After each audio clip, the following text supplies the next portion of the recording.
one of the things that always bothered me was why some salespeople are so brilliant without sounding at all like a salesperson. There's just no smarminess in them. There's no pushiness. And yet they're just like easily, people just eat out of their hand. And so I worked for a company for a while called ResMed and designed their sales training by going around the country and even into Europe and following their best salespeople around and then documenting what they do. I'm Junaid Ahmed, host of Hacks and Hobbies podcast and a digital presence advisor at HumbleZone. This episode is brought to you by Home Studio Mastery. I launched a consultation and course program to help podcasters and course creators to create a space in their homes that will reduce the friction of creating content and appearing their best when showing up on camera. The pandemic gave us a lot of issues, but this one is here to stay. We're now so much closer to our audience thanks to video becoming more popular and affordable. I help guide folks who want to create Hollywood-worthy studios to not only capture great content, but also build more confidence, more authority, and be more comfortable in front of the camera.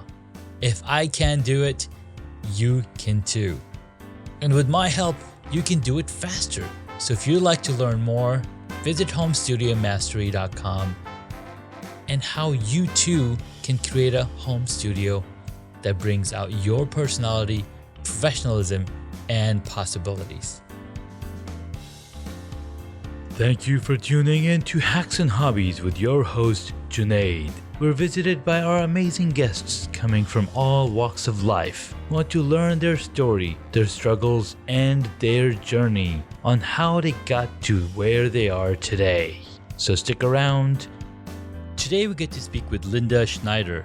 She has been doing internet marketing since 2006 and has the distinction of having one of the oldest account numbers on Godaddy. She currently runs a subscription business for real estate agents that generates more than $10,000 a month while working less than 10 days a month. Her passion is what she calls leveraged income, or making a lot more money than the time you put in. So let's dig in and learn a little more about how Linda got started in this journey. Linda, thank you so much for coming on to the podcast. Well, it's lovely to be here. Thank you. Looking Fantastic. forward to actually talking with you a little bit about something else other than what we talk about during our mastermind. Yeah. I mean, those masterminds have been great because they help us grow, and it also easier to see that not everybody's got it made. Mm-hmm. Right. So it's easier to see the facade, but it's harder to know like what everybody's going through. And that's what I've realized, like, as I've talked to so many people over the years, and when I meet somebody in person and seen that they've made it, they've kind of got it made with millions of followers on YouTube and Instagram, whatever. But then the human element still shows through because after all, we're all humans. Yeah, so true. And being part of a mastermind is pretty cool because you do get to see what other people go through, but you also get to realize that you can do so much more. And so whatever you've gone through to get yourself where you're at, there's always another thing you can do. And that's kind of pressuring, but at the same time, it's fun. If you're an entrepreneur, you like looking forward. No, 100%. And what's funny is that I was just talking to my friend, and I was telling him, hey, I want to add this piece to my podcast. I want to add this piece to my podcast, and I want to do this with my guests. And I was like, it's never ending. And he's like, no. Well, yeah, it only ends when you die. It seems like that for entrepreneurs, doesn't it? Yeah, it does. Yeah. Yes, it does. So tell us a version of your journey that no one's heard of before. And I know that my audience hasn't heard of you before, so we'll do like a combination of both and, go right into it. Okay. Well, since nobody's heard of it before on this podcast, that'll be easy. Well, I started ages ago as an instructional designer and worked for a company called Franklin Covey for a long time. And they did the 7 Habits of Highly Effective People, and I designed training, and I would go out and do customized versions of that for companies. So we have like the JB Hunt trucking version of 7 Habits of Highly Effective People. I loved that life, but it was a road warrior life. And so I decided I wanted to scale back on that. So I got a job as a real estate trainer and ended up twice as often out on the road. And it was a lot of fun all over the US and Nice. Canada, doing real estate trainings for a company that does coaching. But I would have these live sessions. They would be day-long sessions. Absolutely loved it. I'm like a lot of introverts. I like to be out in front of a big crowd of people.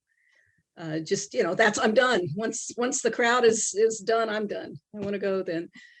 But that, again, got old when you're on the road 2 weeks of the month after month after month, and you've got little children at the time, like I did. Then it's time to scale back. So I decided, well, I've got all this real estate training experience. Let me get my real estate license. And I did, and that was great until it wasn't. And then the real estate market crashed in 2007. And by 2009, I was out of business. Wow. Yeah. And also at the time, all training, from corporate training to private training, everything was gone. It just dried up. That was like the first thing on the chopping block. So having lost all that and having no potential for regular employment at that point, I needed to do something. So being an instructional designer, I popped onto, it was Elance at the time. Now it's Upwork. Yes, I remember. It was Odesk for a while. Now it's Upwork. And so I just started researching, and that's when I discovered how much work it takes, how much science goes into even just doing freelance work successfully. So I'm a studier and a researcher. So I dug in and learned what it takes to win successful bids, and studied it. Basically, that became my work, is to learn how to do that. And I was successful, and I ended up getting $1,000, $2,000, $3,000 short gigs. And that was what got us through until one day somebody from my old training company, the real estate training company, called and said, "Hey, can you write us a newsletter?" And I said, "Sure. How much you pay me?" They will give you $600 a month. You just write the newsletter for us, and away we go. So I did that for a few months until the light bulb went off. And I said, how much are you charging people for this newsletter? And they're like, $49 to $59 a month. You pay me $600. How many people do you have subscribing to this? Yeah. Oh, somewhere around 1,500. I'm doing the math real quick and thinking, I could charge a whole lot less, write a better newsletter, because they were kind of controlling me. And I'm thinking, that's not what people want. Yeah.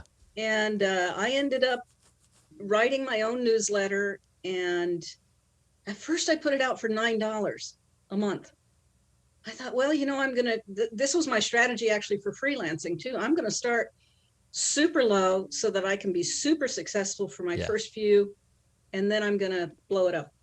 So I did that, and I actually went and put it on Fiverr as a newsletter that I would tweak for you. I'd do all the newsletter for you. It'd be all ready to go. And then you can look at it and you can say, I want this article in or that article, whatever. So at the time, Fiverr was just getting started. And so they promoted my gig for me on paid advertising. So I was one of those lucky ones. Just blew up, just took off. And so then I quickly got my own website and started selling my own real estate newsletters to agents, and built that into a really quite lucrative business now. And that's where I'm at. I've been there for about 6-7 years at this point. And so that's my journey up to now. Wow. So real estate training is all you're focusing on? Real estate newsletters. Is that because real estate newsletters, and that's because you've been in the real estate industry, you did training for the real estate industry, so you have a lot of knowledge in that space? It's not just that, because what I'm doing doesn't work for all industries. I can't go out and do this for the plumbing industry. Okay. Plumbers, they don't have the income. They're not independent. For the most part, they're not out there independently looking for clients. They just do a job. Somebody calls them and they come out and they do their $60 tweaking or whatever, and they're done. For the most part, this is a client-based service. So real estate agents, one, they have a lot of money, or they would like to have a lot of money. Yeah. So, and they have less time. And so they're used to the idea of spending money on marketing month after month. And they don't have a company that's marketing for them for the most part. I know there's real estate agencies, but they don't really market the individual agent. They just market the agency. And so this particular business only works for certain kinds of other businesses. Right. And so that's why it works in real estate. I did work on it in the fitness industry. And I think in the fitness industry, it's a little more hands-on and people are using resources that are already out there. So that wasn't as successful. Right. I think it can still be done. It's just not my strength. I'm not that interested in it. I think somebody else could take that up and do it. That makes a lot of sense. Yeah, you got to have the interest in writing content for a different industry to be able to make it that. Yeah. Nice. I love that. I love that story. I mean, and going from one aspect and traveling to then training. And from what I heard, you've been training for quite some time. So how has that helped you, or what inspired you to be in the training space? I started out, let's see, how far back do we go? I think so I started out in... You were working for Stephen Covey's company. Well, it goes back before that because I went to Japan right after high school. And when I was in Japan, I didn't have a job. So I went into a McDonald's and I just found somebody who spoke English. And I said, can I have a job here? I mean, I'm right out of high school, right? Yeah. And they found somebody who spoke German and I spoke German. And so I asked for a job in German. He said, sure. And I became the token sort of American face. And they would tape what people would order and my response written out on the back of the cash register. And that's how I functioned in that job for a while, about a year.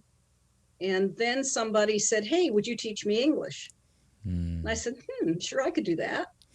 And so I did that. And then later somebody said, hey, did you know there's a master's degree in this? And I said, no, I didn't know that. So I ended up going back and getting a master's degree in linguistics and with a specialty in teaching language. And so I found out that I loved teaching through that. And I had a knack for designing experiential teaching, getting people involved in something mentally, physically, so that they would learn it better rather than just, rote repetition. Yeah. And so then I started bringing that into my online training and into my presentations, my real estate presentations. And it was quite successful at it, and found out that I just loved it. I loved that interactive element of teaching. And so that's really how I got into teaching. Isn't that beautiful, right? So, because I like to call this the origin story, right? And then as far back as I can go, to then see that the trickle or the breadcrumbs of where it actually started. When I talked to Dr. Laura Jaggett on her podcast, she called my episode something about breadcrumbs, because I like to link things together and be like, okay, this is the epiphany which started this whole process of me becoming a beekeeper, or going into cycling, or going into, building a home studio. It's all like, okay, where was the seed planted? And it's, you can't teach it to somebody. No. You can't teach somebody else their path. Right. You've got to take it yourself. That's why it's called a path. That's why it's called a journey. And that's one thing that, I like to tell everybody, like, hey, you got to get started. Because if you don't get started, you can't get to the destination without you taking that first step. Yeah, so and it's, I try to teach a lot of young people how to start their own businesses. Yeah. just as a passion project. And I find that the hardest thing to teach people is that it's not easy, that you literally, it's not that it's hard, it's just more complicated than you think it is. There are more moving parts to it, and there's always something else to know before you know something else. And people want a plug and play solution, and really there isn't one that I know of. No, the only plug and play solution is money. You plug in some money, hire somebody to do it, and then voila, you've got it done. And it's almost like when I was going to college, I want to take English. Well, there's a prerequisite for you to take this class. I'm like, what do you mean the prerequisite? Like, well, you got to build a foundation before you actually start studying that subject, and that's where the entrepreneurship comes into, right? There's a prerequisite for every single thing. And you keep digging in. I'm like, okay, I got to do this before I do that. And I think that's one of the reasons like people take a long time to get started, is because they keep studying and studying or trying to find out, what am I missing?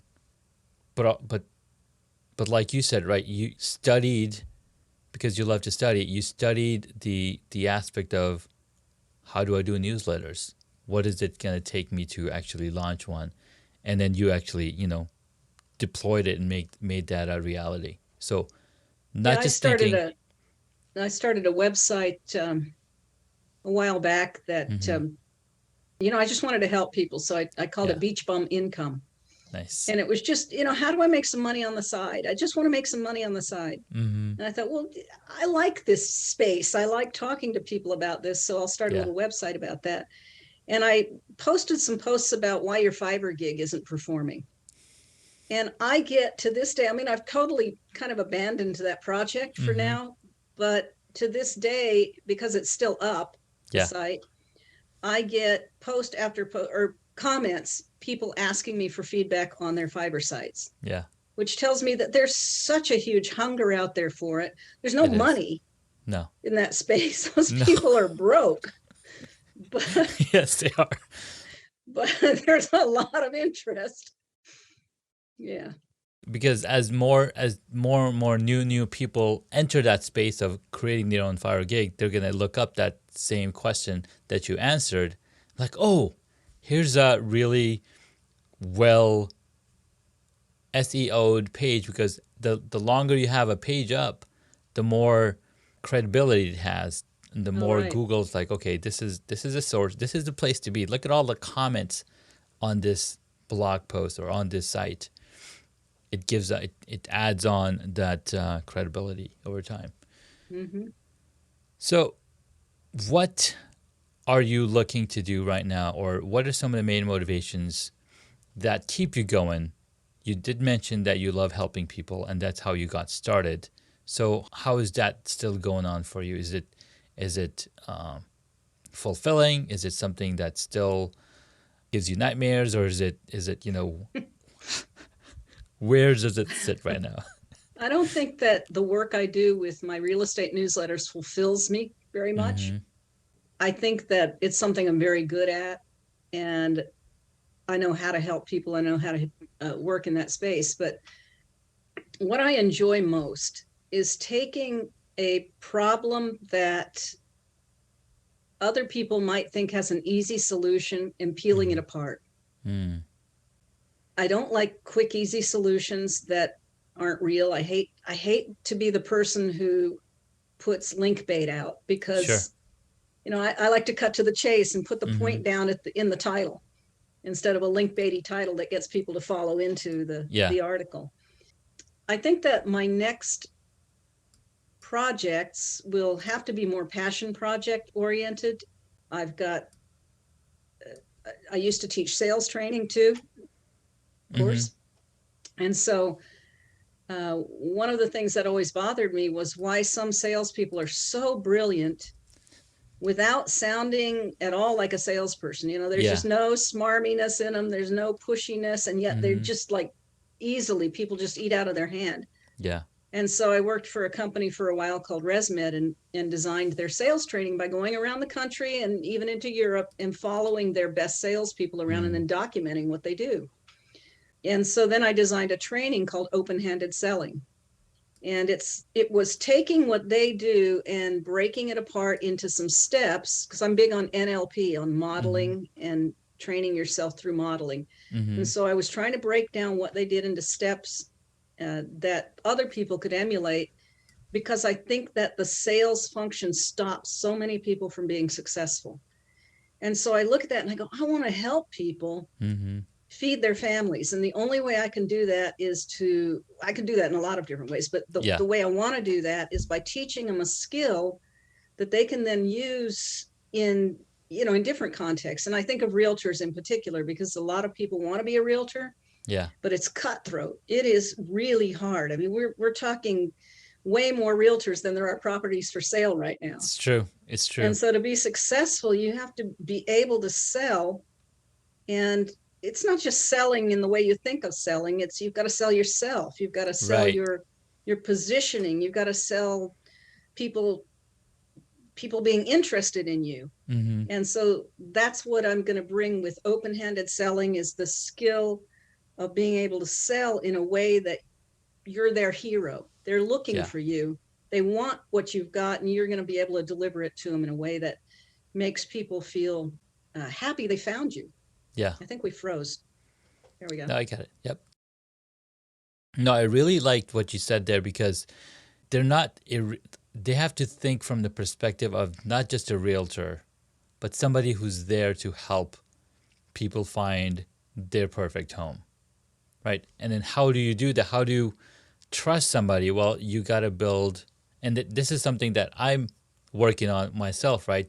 How to be more approachable, how to be somebody who people know, and trust, right? So the more content, the more stuff that we put out there makes us not only comfortable in front of the camera and creating content or, videos or whatever, but also helps us uncover who we are trying to hide, or who we are internally, or what really makes them tick. And so that's a really good point.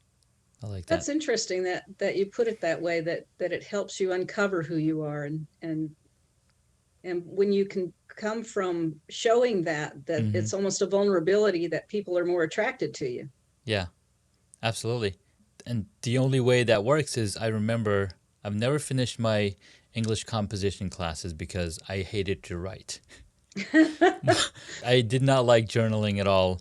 But then the more I did my own blogging, the more I blogged, the more I wrote, and the more I studied from other people, like met Malcolm Gladwell on writing and James Patterson.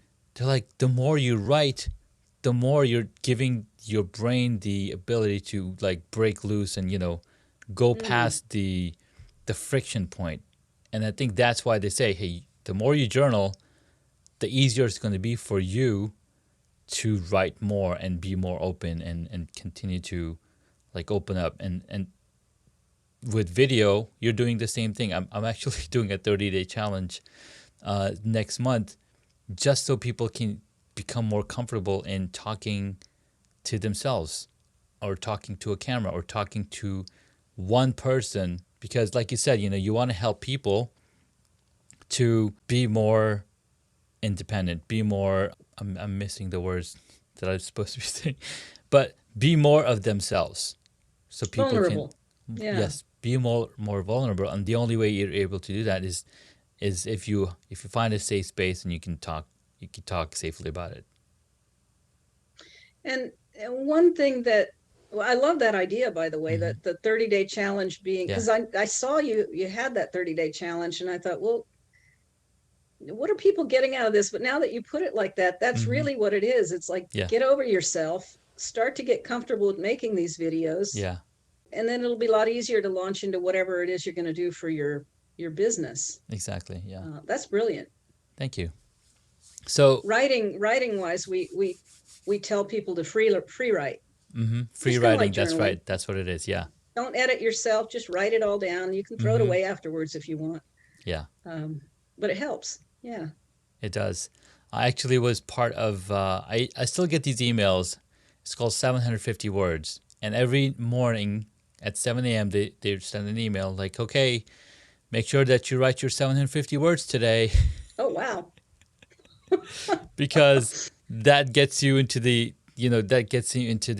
motion of actually taking time to write and open up. And I think Seth Godin has been writing a blog post for the past 20, 30 years. He has not stopped. Every single morning, he has a blog post out because that helps him be creative and pull those things out Oh, that's from your motivating. brain. Yeah, it is. Huh. So, Linda, it's been really amazing learning about your journey, the thought process that you put into what you've created. Share some three main points that our audience can take and put into action after listening to the episode. Decide what you're going to do. I'm really bad at this, and focus on it. Block everything else out. If you need to give yourself a time limit, do it. I'm talking to myself here. That'd be number one. Number two is it's hard for me to put it into words, but you've got to be persistent in a way that you can't even imagine. You've got to just really go after something for a long time and ask lots of people questions about it and do your research. So persistence. And a third thing would be, maybe it's a cliche, but do what you love. Yeah. It's not just do what you love. It's like I tell people, if you could only do one thing and just it made you relax, it's the one thing you enjoy most, and you've got all the free time in the world and you just want to do this one thing, whether it makes you any money or not, what is that one thing? Yeah. It might be jigsaw puzzles, it might be going to a party, it might be reading, whatever it is. And then you go from there to find sort of your business passion. Don't take somebody else's idea for a business and decide to adopt it, but come from yourself first and see which businesses fit that first. Absolutely. No, I love those points. And where you said towards the end, right? Find what you're passionate about. And then to add to it, I would say, look at patterns in other businesses and see which pattern might your business fit into. Or like Gary Vee says, hey, if you want to become somebody who sells products, that's very general. Somebody who's into shoes, well, go find somebody who's already selling shoes or who's part of it and learn from that person. And the more you do that, the better you get at it. All right. I love that. Love it. All right. So we have quick jab questions and then we're ready to go. Sweet. Okay. What is the one hobby that you wish you got into? I wish I got more into rock climbing. Oh, yes. I'm afraid of heights, though, so that was always a problem. Rock climbing was a fun hobby for sure. What did you want to be when you were a child? A veterinarian. Ooh. Till I realized I couldn't stand the idea of hurting animals, even if it was to help them. I like that. All right. What is your favorite movie or TV show? Oh, goodness. I like Bones, the series, the forensic scientist detective series. Yes, that's a lot of fun. That's a fun show. My wife loved that show as well. What movie would you choose if you got to play a character in it? Movie would I choose? I'm not much of a movie person. Okay. Probably some kind of an adventure, Laura Croft. I'd be Laura Croft. There we go. Oh, one of my favorite movies. I have to work on the bust and the muscles and the looks and all that. You got it. You got this. Who is your favorite superhero or superhero power? Favorite superhero power? I don't know. Be fun to be invisible. Ooh, I like that one. Oh, yes. Last question. If you were a board game, what would it be? Monopoly. I like that. Where can my audience find you, Linda? If you want to look up my newsletter site, it's fastnewsletters.com. If you want to go see what beach bum income is about, you can go look at that. I'm not active on there, but it's kind of fun to look at it and see what people are asking about Fiverr. That's pretty much it right now. I hope to have openhandedselling.com soon and launch that business as well. Dude, that sounds really awesome. Linda, this was a lot of fun talking with you. Thank you so much for taking us through your journey and sharing the three main points of what it takes for anybody to get started and grow their passion project. Thank you so much for your time. Thanks, Junaid. We'll talk soon. Take care. Take care.